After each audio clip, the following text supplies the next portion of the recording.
Hello mga kabulkit. Ayan. At ako'y magagawa ng pang chicken nuggets.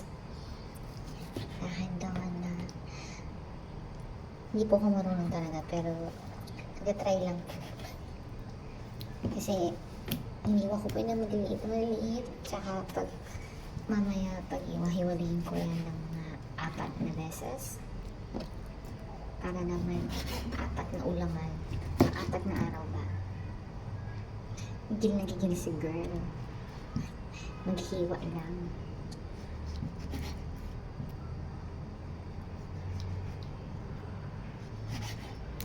Yan, mamaya makikita niyo po ang finishing product niya.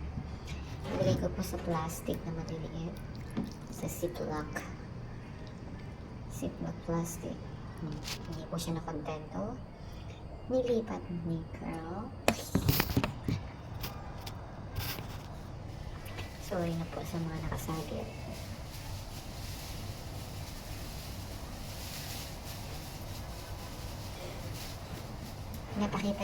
Napakita ko lang po talaga ang aking katawan. Etchos. Joke lang.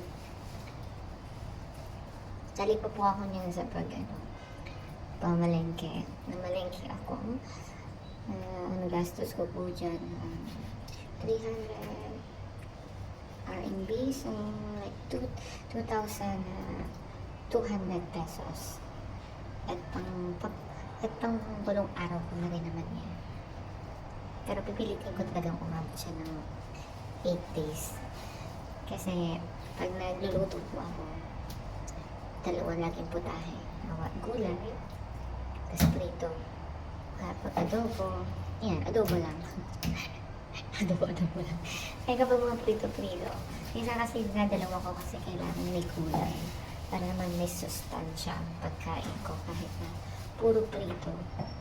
Kasi minsan ang ginagawa ko, pritong manok, pritong tawag dito, pritong baboy. Kaya minsan nagsisinigang ako. Tapos malimit ang laging ulam ko is spam, prito-prito, itlog. Kaya walang sustansya yung kinakain ko. Kaya minsan, sinasamahan ko na ng gulay. Kaya 2 putahe na niluluto ko. O kaya naman pag hindi ako nagluluto, nag-order ako sa bar ng salad. Dinner ko na. Yan. So, pag hindi ako nag-dinner sa bahay, niluluto ko pang lunch lang.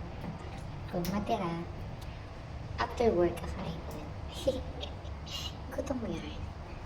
O totoo, bago po ako matulog, kumakain ko talaga ako.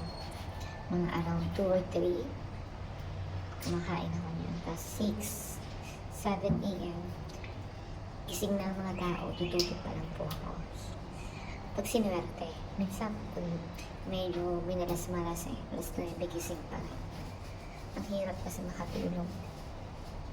Lalo na kapag sinusumpong ako ng sakit ko na hindi makatulog. Minsan kapag sinusumpong ako hindi makatulog, ginagawa ko, umiinom ako ng melatonin. Silip-silip si girl. Hey guys. Okay, di ba po ako nakontento, so nakita ko po yung ginagawa ko. Oops, balik ulit. Kaya mo yan. Konti na lang, konti na lang.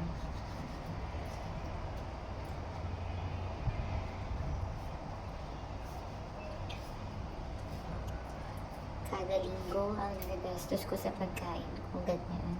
2,100, 2,200. So, sa isang buwan ng pagkain ko po, umaabot ng kulang-kulang na rin 10,000. Tapos, bibili pa ng mga costume, ng mga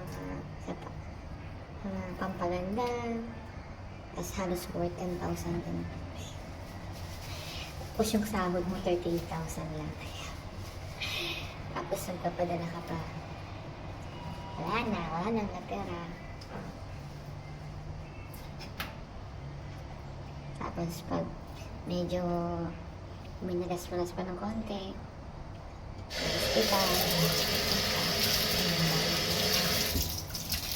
imbis nabili mo ng pagkain, babayad ka pa sa hospital. Pero syempre hindi ko na yan pinupost para naman hindi na malaman nila na ay, na-hospital pa na si Venus. At Bella pala. Pero Bella na po kasi ang ginagamit ko. So, just call me Bella. Yung mga, nakakakilala natin. Tagalog people ko dyan. English yan pa natin. Pasensya na po. Nasasanay na ako mag-Tagalog. Tapos minsan naaalala ko, dapat pala Bicol. Sorry. Tapos na. So, Kukunin ko na po lipat yung ko plastic. siya. Ziplock. Para mahati-hati na natin. Ay, napagtatlo ko lang pala yan. Napagtatlo ko lang yung chicken nuggets. Ang napag-apat ko pala yung giniling. Kasi yung giniling yung pinanghalo ko kapag nag-uulay ako. Kaya minsan, sinigang, ginagawa ko sinigang na giniling. Basta may sabaw. Lagyan lang ng maraming gulay. Para mas masustansya.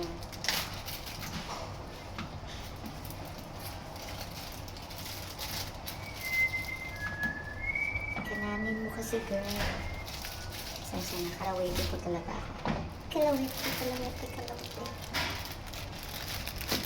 Tapos na. Max, akala mo ibebenta. Ibebenta mo kaya girl. So, ayan. Nilipat-lipat ko na po siya. Tapos Para na. isang kanto, pang isang araw na po yan. Alam ko pakatapos ko niya, nabinis pa ako ng isda. One day. Bilang ko ng 3 pirasong isda. Medyo naglaylong na ako. So, yan lang po. Thank you for